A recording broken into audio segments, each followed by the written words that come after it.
야, 이 새끼야! 이리 못 나와?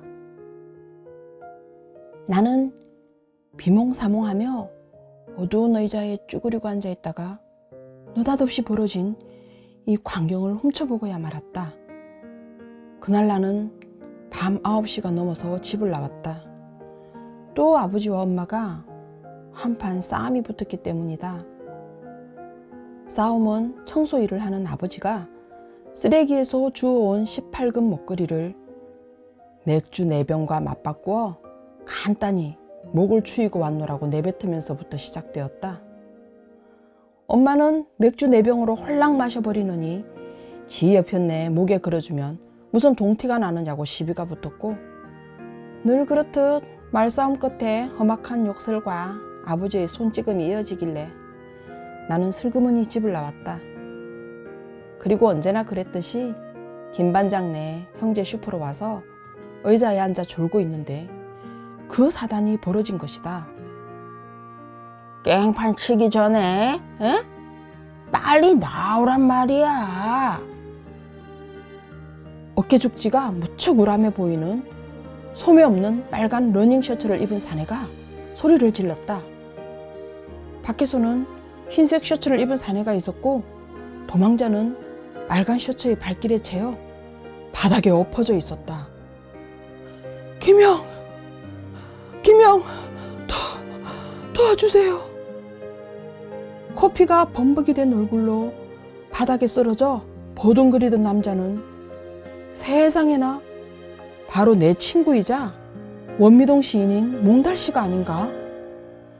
삐빠린 바지와 물들인 군용 점퍼 밑에 노상 껴입고 다니던 우중충한 남방 셔츠가 영락없는 몽달씨였다.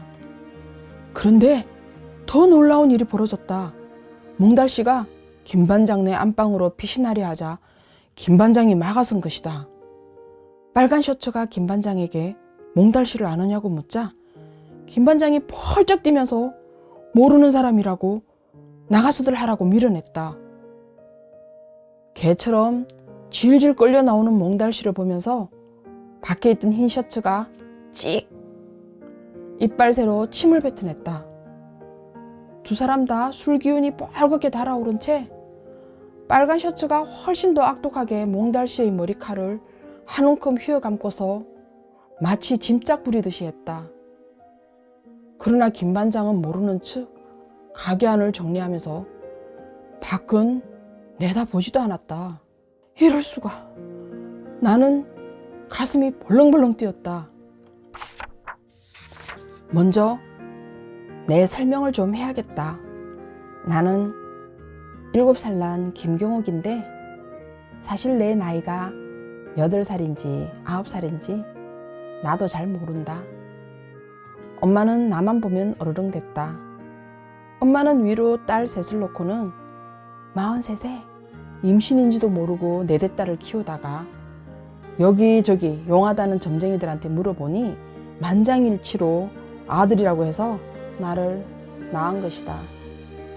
그런 판국에 조개를 달고 나오기가 무렴했는지 민기적거리다가 산모를 반죽음 시켜놓았다니 나로서는 입이 10개라도 할 말이 없다. 하지만 실제 엄마도 넷째가 딸이라고 차일피일 미루다가 호적에 올려 내 나이도 정확히 모르니 할 말이 없다. 잠깐 우리 가족을 소개하자면 아버지는 청소부고 엄마는 원미동 똑똑이다. 하지만 여기서 똑똑이는 남의 일에 간섭이 심하고 걸핏하면 싸움질이나 해대는 엄마에게 붙은 별명이니 부끄러운 일이다. 그리고 아버지는 딸년들이야 시집 보낼 만큼만 가르치면 된다고 언니들은 중학교까지만 나왔는데 웬일인지 셋째 선옥이 언니만 고등학교를 보냈었다. 그런데 나는 아직 아무데도 다니지 못했다. 단짝인 친구들은 초등학교에 입학해 버렸고 좀 어려도 아쉬운 대로 놀던 아이들은 깡그리 유치원에 갔다. 원미동 거리에는 이제 2살 코올리개들밖에 남지 않았다. 7살짜리가 떡거머리 27살 된 총각들하고 어울리는 이유가 바로 이 때문이다. 내 친구는 형제 슈퍼 김반장과 원미동 시인인 몽달씨가 전부이다. 형제 슈퍼 김반장은 원미동 23통 5반의 반장으로 곧잘 나에게 알사탕이나 쭈쭈바를 주면서 선옥이 언니의 건황을 묻고는 했다. 바로 셋째인 선옥이 언니한테 마음이 있었어이다. 나는 매일같이 슈퍼 앞의 비치 파라솔 의자에 앉아 그와 함께 낄낄거리는 재미로 하루를 보내다시피 하였는데 어느 날 몽달씨가 나타난 것이다. 그는 시인인데 휑한 두 눈에 부수수한 머리칼, 사시사철 껴입고 다니는 물들인 군용 점프와 희끄무리하게 달아빠진 낡은 청바지가 밤중에 보면 꼭 몽달 귀신 같다고 하여 붙여진 별명이다. 우리는 형제 슈퍼 앞을 어슬렁대다가 서로 만난 사이다. 주머니에서 꼬깃꼬깃한 종이를 펼쳐들고 주춤주춤 내 옆의 빈 의자에 앉은 그가 경호가 하고 내 이름을 불렀을 때 나는 기절할 정도로 놀랐다. 좀 바보고 돌았다고 생각해서 그 앞에서 헤이 몽달 귀신 하고 놀리기도 했는데 나를 부르니 말이다. 너는 나더러 개새끼, 개새끼라고만 그러는구나. 나는 눈을 동그랗게 떴다. 몽달 귀신이라고 부른 적은 있지만 참말이지 하늘에 맹세코 그를 개새끼라고 부른 적은 없다. 그래서 나는 마구 고개를 저어댔는데 알고 보니 그것은 시였다. 그렇게 우리의 시적 대화는 시작되었고 나에게도 실상 구멍가게 김반장보다는 시인 친구가 훨씬 더 근사한 것은 사실이었다. 시를 빼면 몽달씨도 심심한 사람이라 그렇게 우리 셋은 나이를 뛰어넘은 그야말로 친구가 된 것이다. 그런데 한여름 그날 밤의 일은 실로 내게 충격이었다. 왜 몽달씨는 코피가 터지도록 얻어맞고 개처럼 끌려다녔는지, 김반장은 왜 몽달씨를 모르는 사람이라고 했는지 나는 도무지 영문을 몰랐다. 왜 이러세요? 내게 무슨 잘못이 있다고. 행복사진관 앞에서 몽달씨가 울부짖으며 사내에게 잡힌 머리통을 흔들어 대다가 구두발에 면상을 짓밟히기 시작했다. 나는 두 주먹을 불끈 쥐고 원미 지물포로 뛰어들어갔다. 우람한 최고의 지물포 주시 아저씨는 아랫목에 길게 누워 텔레비전을 보느라 바깥의 소동을 까맣게 모르고 있었다. 깡패가 몽달씨를 죽여요. 주시 아저씨는 벼락같이 튀어나와 마침 자기 가게 앞을 끌려가고 있는 몽달씨의 꼴을 보고는 냅다 소리를 질렀다. 제가 있으면 경찰을 부를 일이지 무슨 일로 사람을 이래 패노? 보소, 형씨 그 손 못 놓나? 투박한 경상도 사투리가 거침없이 쏟아져 나오자 빨간 셔츠도 약간 주춤했다. 아저씨는 상관 마쇼. 이런 놈은 경찰서로 끌고 가야 된다고요. 누가 뭐라 카노? 야, 빨리 경찰서에 신고해라. 당신네들이 사람 두드려 가면서 경찰서까지 갈 것 없다. 1분 안에 오토바이 올 테니까. 이 아저씨가? 이 새끼 아는 사람이요? 잘 아는 사람이니 가재.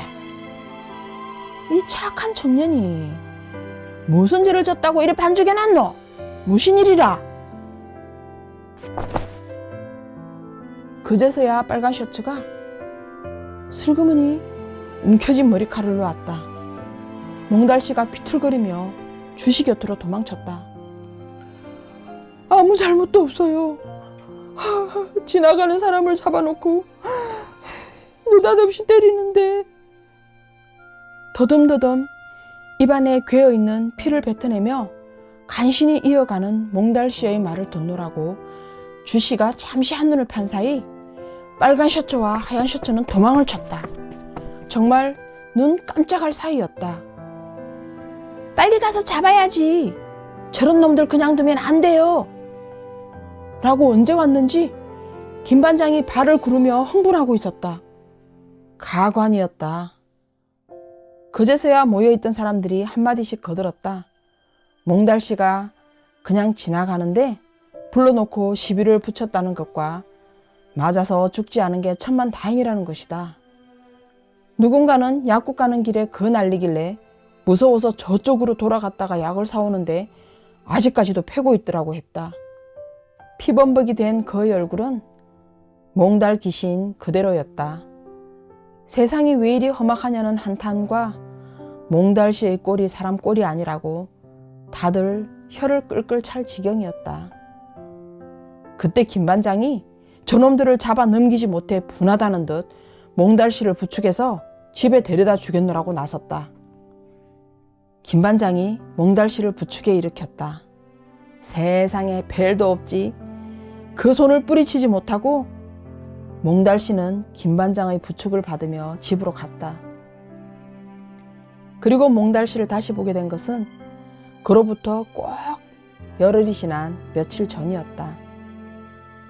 몽달씨가 있을 때는 몰랐는데 그가 없는 며칠간은 심심해서 죽을 지경이었다. 나는 그날 밤의 모든 비밀을 알고 있었다.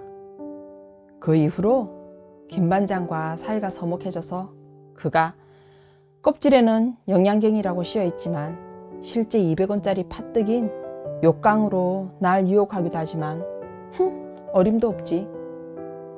평소 김 반장은 몽달씨에게 이렇게 말했다. 자네 같은 시인에게 이런 일만 시키려니 미안하이. 자네는 확실히 시인이야. 언제 바쁘지 않을 때는 정말이지 자네의 시를 찬찬히 읽어봄세. 그 소리를 진심으로 들었는지 어쨌는지 몽달씨는 돈도 받지 않고 김 반장네 슈프일을 열심히 거들었다. 그런데 그 사건 이후 나는 어른들도 멍텅구리라고 생각했다. 쥐물포 주씨 아저씨는 김 반장을 진국이라고 칭찬했다. 김 반장이 복숭아 깡통을 하나 들고 몽달씨를 찾아가고 걱정도 억지로 하고 여간 정성을 들이는 게 아니라는 것이다. 이상하게도 나는 그날 밤의 일을 다 까발릴 수가 없었다. 그런데 아무리 생각해도 이해가 안 되는 것은 몽달씨였다. 이유도 없이 실컷 두들겨 맞고 열흘간을 앓고 난 뒤라 안색은 보기에도 안쓰러울 만큼 창백했는데 형제 슈퍼에서 음료수 박스를 차곡차곡 쟁여놓느라고 땀을 뻘뻘 흘리고 있었던 것이다. 이제 다 나았느냐고 물었더니 그는 시를 읽으면서 누워있었더니 금방 나았다고 했다. 금방은 무슨 열흘씩이나 누워있었는데. 나는 몽달씨의 정신상태에 실망했다. 그날 밤에 난 여기 앉아서 다 봤어요. 뭘? 김 반장이 아저씨 쫓아내는 거. 순간 몽달씨가 정색을 하고 내 얼굴을 쳐다보았다. 예전의 그 풀려있던 눈동자가 아니었다. 까맣고 반짝이는 눈이었다. 그러나 잠깐이었다. 내가 김 반장은 나쁜 사람이라고 해도 그는 못 들은 척 팔뚝만 문지르다가 느닷없이 나에게 물었다. 슬픈 시가 있어. 들어볼래? 치, 누가 그따위 시를 듣고 싶어 할 줄 알고 내가 입술을 비죽 내밀거나 말거나 몽달씨는 기어이 시를 읊고 있었다. 마른 가지로 자기 몸과 마음에 바람을 들이는 저 은사시 나무는 박해받는 순교자 같다. 그러나 다시 보면 저 은사시 나무는 박해받고 싶어하는 순교자 같다. 너 글씨 알지? 이것 가져. 나는 다 외웠으니까. 몽달씨가 구깃구깃한 종이 쪽지를 내게로 내밀었다. 아주 슬픈 시라고 말하면서 시는 전혀 슬픈 것 같지 않았는데도 난 자꾸만 눈물이 나려 하였다. 바보같이 다 알고 있었으면서 바보 같은 몽달씨.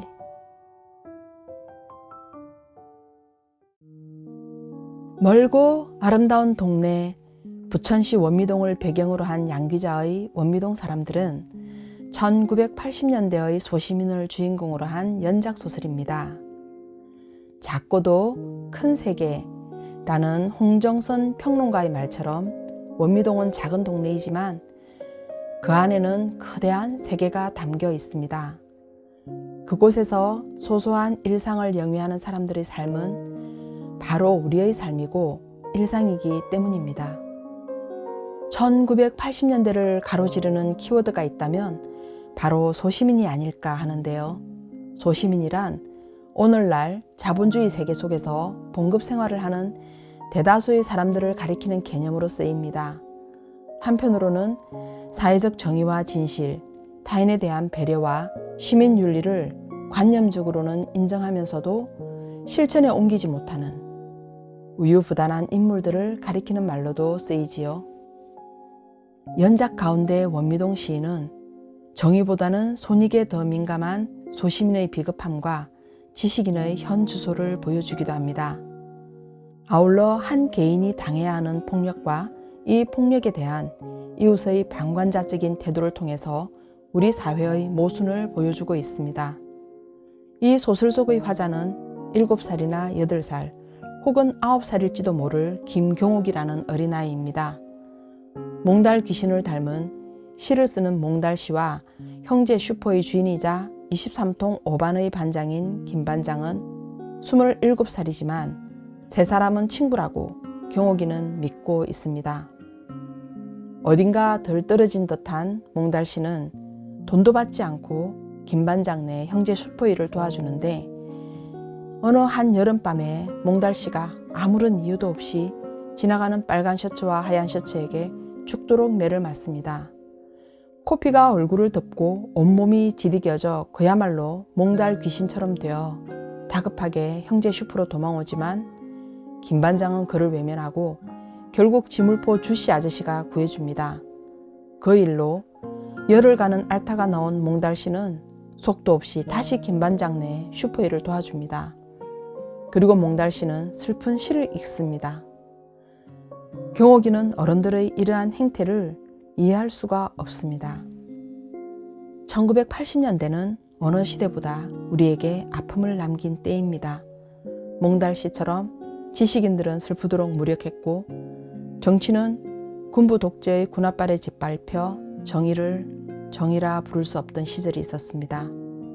그러나 한 개인이 까닭없는 폭력 앞에서 무너질 때 이웃들은 방관자적인 자세를 견지했습니다.